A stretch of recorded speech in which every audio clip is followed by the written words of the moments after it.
Hello everyone. In this video, I'm just gonna go over my final thoughts on Final Fantasy IX. This isn't scripted or anything, so it might be a bit rambling or what have you, but I just wanted to talk about it in a separate video now that I've finished Final Fantasy IX. I did think it was a really good game. I've played now Final Fantasies 1 through 9 all the way through. And this Final Fantasy IX, I think, was the best game. I do think that my music just stopped. Oh, no, never mind. That Final Fantasy VII will remain my favorite. I connected with that story and those characters the most out of any Final Fantasy game, but I do think that this is the best, and, you know, it's just showing that Final Fantasy has been just getting better and better as they keep putting out more games, at least up until this point. I know with Final Fantasy VIII, you know, they do try bold new things sometimes. Final Fantasy VIII went off the rails for a lot of people in terms of game mechanics. And this one, I think, is a lot safer in terms of game mechanics, and it really works. I really enjoyed, you know, the way the abilities work, and learning everything. I thought that was, like I've said before, the way you learn abilities in this game, I think that was just a straight improvement on Final Fantasy. I did pause the music that time. On Final Fantasy VI and their Esper system. That's this one, you can learn abilities, but you don't get to have every ability on at a time.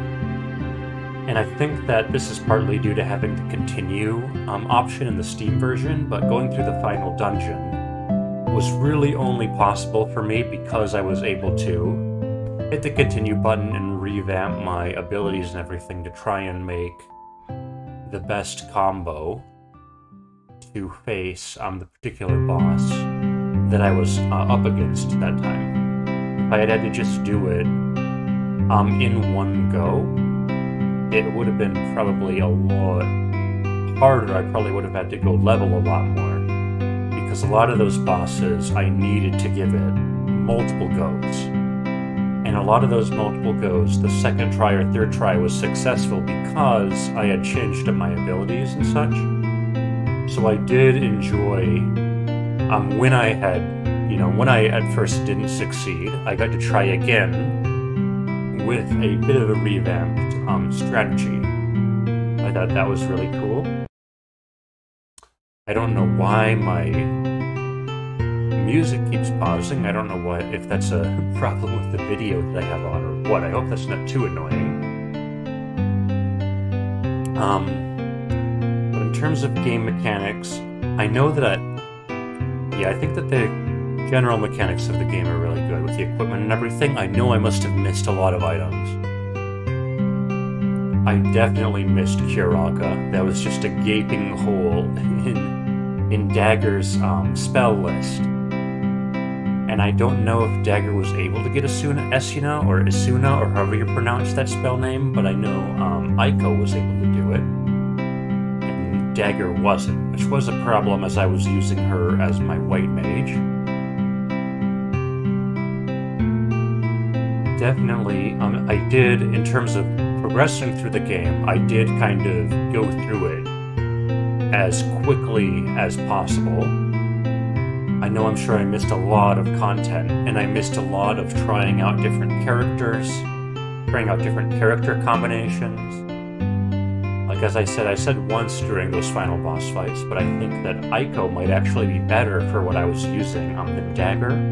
I was using Dagger because she's my favorite character, but Aiko with that double white on the trances and having Esuna would have been a lot more helpful. I didn't have the opportunity to use Dagger as much of an Eidolon caster, and it might have been really good to have Dagger and Aiko in a party to get a lot more use out of the Eidolons. not sure, I don't know because I didn't try out the combos, and that's something that's really cool about this game. I like how the characters keep their own, unique identity. I think that they do that a lot more in this game as opposed to Final Fantasy VII and Final Fantasy VIII. And even in some cases compared to Final Fantasy VI, Final Fantasy VI did have very unique characters in some ways, but in some ways it did just boil down to casting the powerful spells and using the powerful swords. So I think that was a really successful part of Final Fantasy IX, how these characters were different. They kept their own unique identity, that's really cool. And I do think that there's a lot of replayability in this game for someone like me who kind of blazed through the main story, to go back and try out different characters and different combos. I was expecting this game to be like other Final Fantasy games, where at some point it just deposits you on the world map, and you kind of have to figure out where to go next. I don't know if it's just because I was more focused playing through this game because I was recording it, or if it was because the story was more focused, but I definitely felt like I always had a basic idea of where I needed to go next to progress the main story, and I didn't spend that much time derping around on the world map, just doing random stuff until something finally ended up progressing me through the game. I know in Final Fantasy VIII I did all the side quests. And this one I must have missed a lot of stuff, because I went through it like super blind. Final Fantasy VIII, as a point of comparison, I didn't go through it super blind, because I found that I needed to look up material on the game in order to be able to enjoy the mechanics. Whereas this game, I just really went through it without knowing anything that happened, without knowing how the story was going to go, or what items were good, or how to get good stuff, or how to get good anything, really. I just went through it on my own, and that was really good, and it was really satisfying in its own way to kind of discover stuff. Because a lot of times these days, as opposed to when I was a kid, these days, I figured out how to play the game, and then I don't get the satisfaction of discovering things for myself, but I also don't get the frustration of not knowing what to do or where to go. Here I didn't really end up having that frustration too much. I did look up a couple things, and I always mention those in the playthroughs, and it really wasn't too much, which I think, might be a good thing, good point to the game, that I was able to, as a casual player, to do that. I also felt, admittedly a little bit pressured since I was recording it. I always felt a little bit pressured when I started to feel, oh man, I'm not sure where to go. I was like, oh no, it's gonna be boring, it's gonna be dull. And I didn't want that, so I did feel a little bit more pressured to just go through it, and a little bit less of a, free sense of I can just do whatever I want, and there's no pressure, and I can just enjoy the game at its own pace. Because I've never recorded a game before. Now, I don't intend to record games going forward unless people ask me to. Not because I don't enjoy it, because I do enjoy, talking through it, but at the same time, I'm not really someone who is good at, putting out my emotions, and my facial expressions and stuff. I'm not gonna be the kind of person who has, a reaction channel. Oh, look at my reactions to this game. Where I'm gonna, cry at the emotional parts or get really hyped or anything like that. That's just not really who I am as a person. Even when I did feel the feels during this game, it probably wasn't that apparent in my facial expressions, and I kind of had to tell you, oh, I'm feeling things now, That's just not really who I am as a person, to just get the really fun to watch reactions. But this game, it did get me in my feels at some points. It didn't do it as much as Final Fantasy VII, I found. Final Fantasy VII did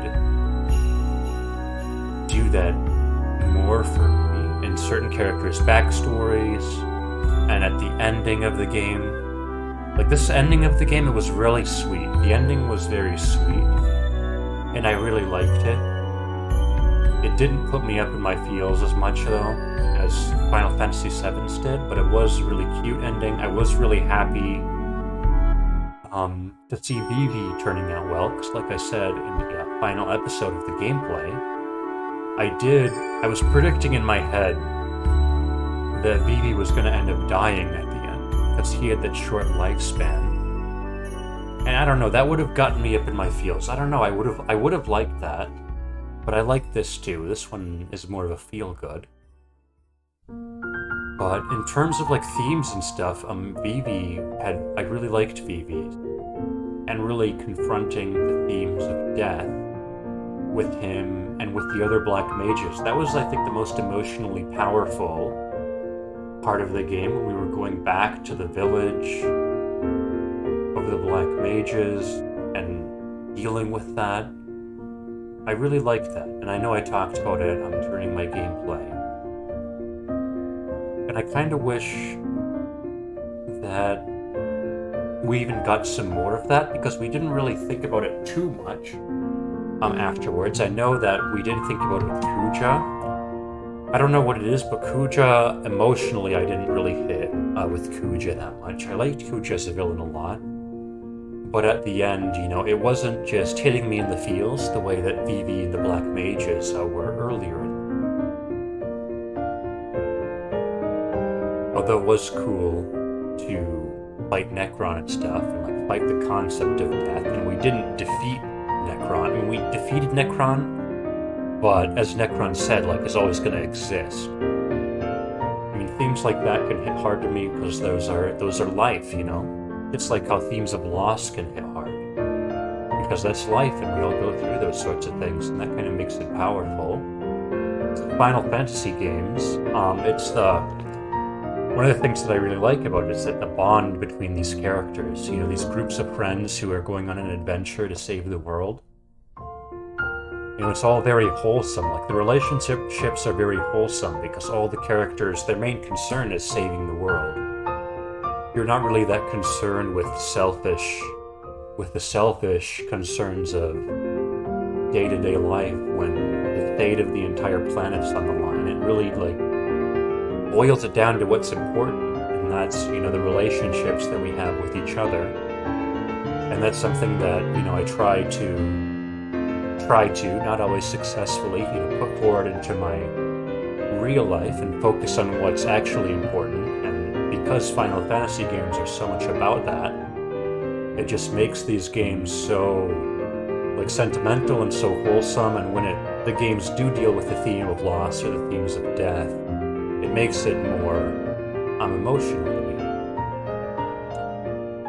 I do like the characters. I wish we got, in the ending, a bit more about the other, gosh, I forget what they're called, but the other people like Mikoto, and I wish we got to see them living out their lives. I think that we're supposed to take from this that they are going out and living their lives, you know? I did like that they had Mikoto kind of be the vessel for what I assume is Kuja saving Zidane and his friends by telling everyone where they were. I did like that they used Mikoto as the vessel for that, because she went from so nihilistic to being more, you know, optimistic and having more of a purpose in her life, and I really like that, because I really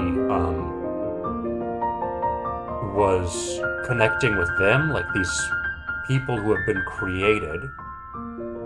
They've been created for this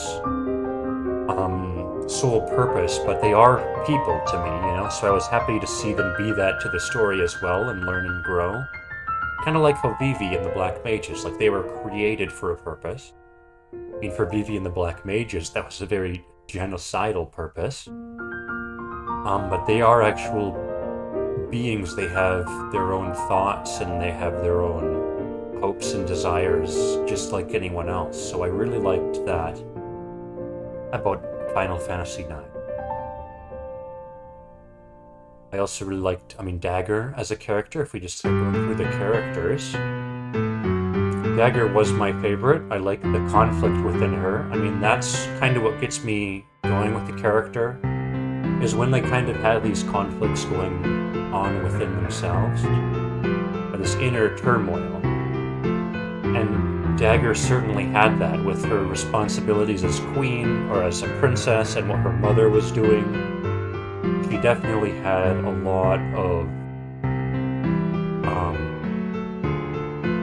what's the word I'm looking for? A lot of inner conflict going on within her. So I really like that, because at the same time, she's a very good person.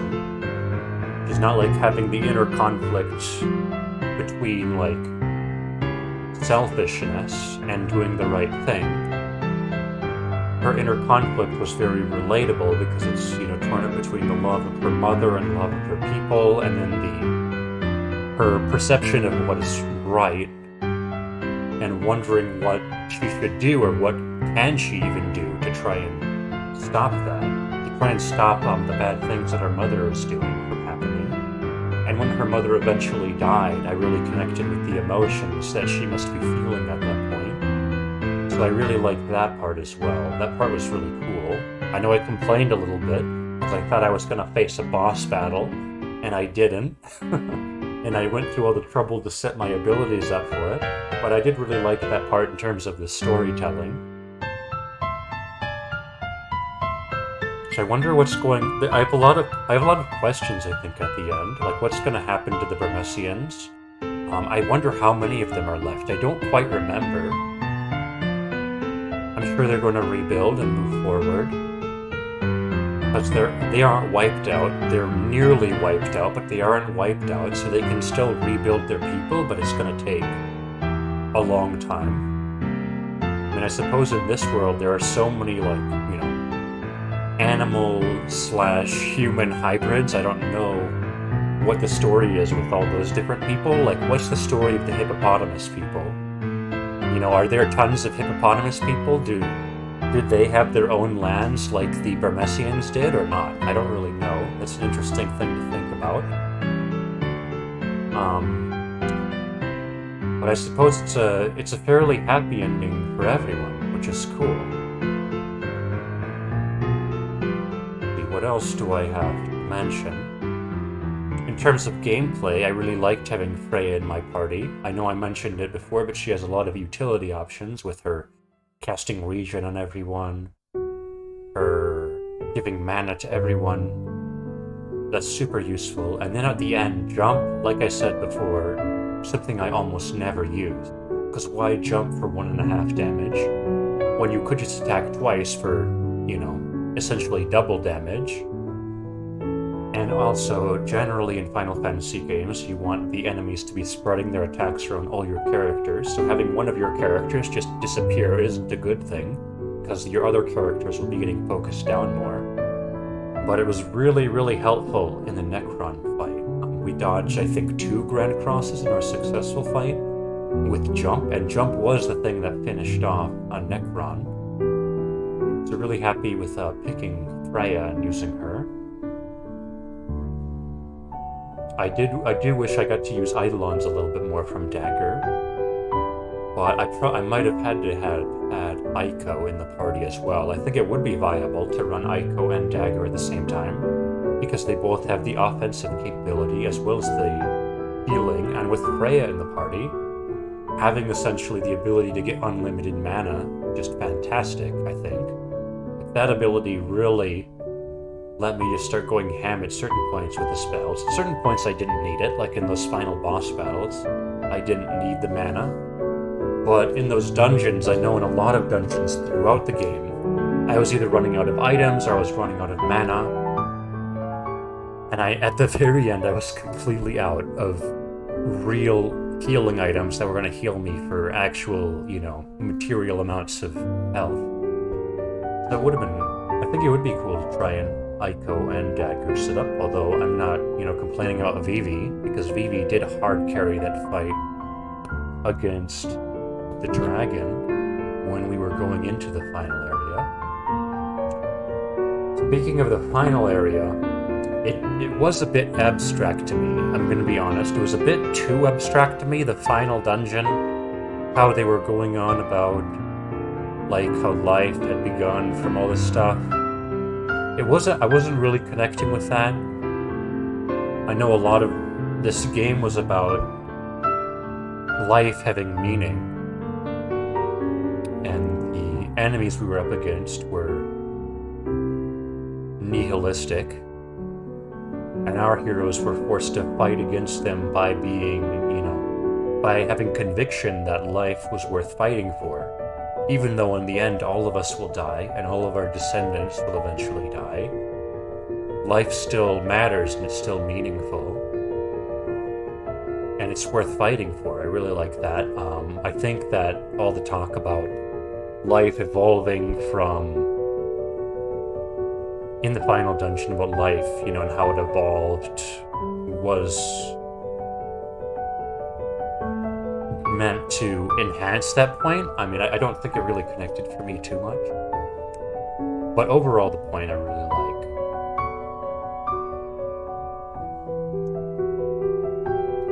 Let's see, what else do I have to talk about? The cutscenes were beautiful. The graphics are much better. I don't know, I'd have to look and make sure the graphics I was seeing, because I know I mentioned it before too, whether this is what the PlayStation game looked like. I don't even know, is this a game for PlayStation 2 or was it for PlayStation 1? Was this the last PlayStation 1 game? But in any case, this game looked a lot better than Final Fantasy VIII. And Final Fantasy VIII, I know they went for like way better looking, more realistic graphics than say Final Fantasy VII, and they did do that. But the faces are very pixelated. They're very, very pixelated faces when you look at them up front, when you're playing now the original version. But this game did look really nice, and the cutscenes looked really nice. It was a bit of an odd choice to go for these more chibi characters. But, I mean, as a kid, I definitely, because as a kid, I knew I wanted to play these games. And I listened to, like, the music, or I would look at, like, the pictures and stuff, but I didn't know anything about the games. And this art style did kind of turn me off, I'm gonna be honest. It did turn me off when I was a teenager. But now that I'm a bit older, I don't really care. Like, it's good in terms of what it does. All the characters look nice, like all the cutscenes look nice. It didn't bother me. Just as a kid, though, it did bother me. And I do prefer, generally, more realistic in terms of how the characters look. But that's just a personal preference. And then the last point I think I'll bring up, I think I'll talk about Trance again. I think this is going to be the last point. I think I've run out of things to say. But I will say once again, I prefer Limit Break to Trance. Trance really came into its own at the end, when you're able to use it in its entirety, get every single activation of the Trance off. Then the Trance is really useful. Trance on Vivi, Trance on Zidane, just hard carrying us multiple times in these fights. But I still prefer Limit Break. The Limit Breaks are just so cool. They have that cool factor that Trance just didn't have for me. The animations and the way they made the characters look different was very cool, but I prefer popping off like a Meteor Rain, or popping off a Doom of the Living, or just any Limit Break compared to a Trance, where some characters like Dagger, since she had to be my heal bot, that was what she was forced to be at the end, I just couldn't use her Trance at all. I just couldn't use the Eidolons because I couldn't afford to waste her turns, So that, I think, was a bit of a flaw comparatively to the other Final Fantasy games, but it's not a big deal, and it did become a lot more useful at the end of the game. Because I know I was complaining earlier in the game how oftentimes I'd get a Trance and use like one attack, and then the random battle would be over, and goodbye Trance.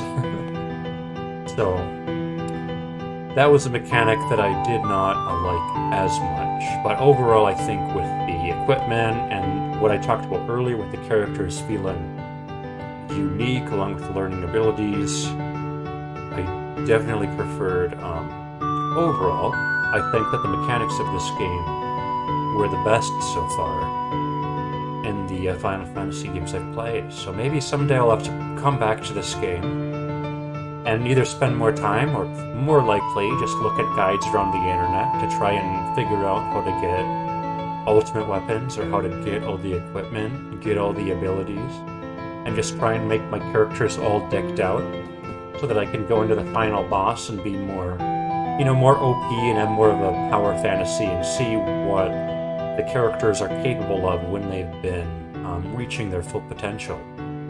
But like I said, I really enjoyed the challenge of just running through this game without doing that. So I think this is all I have to say.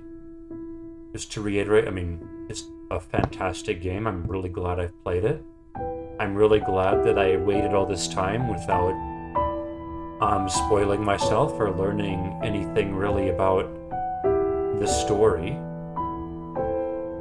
And I had a really, really good experience. So I hope you guys have enjoyed at least a little bit, kind of reliving your own first playthroughs with me. And I will see you around.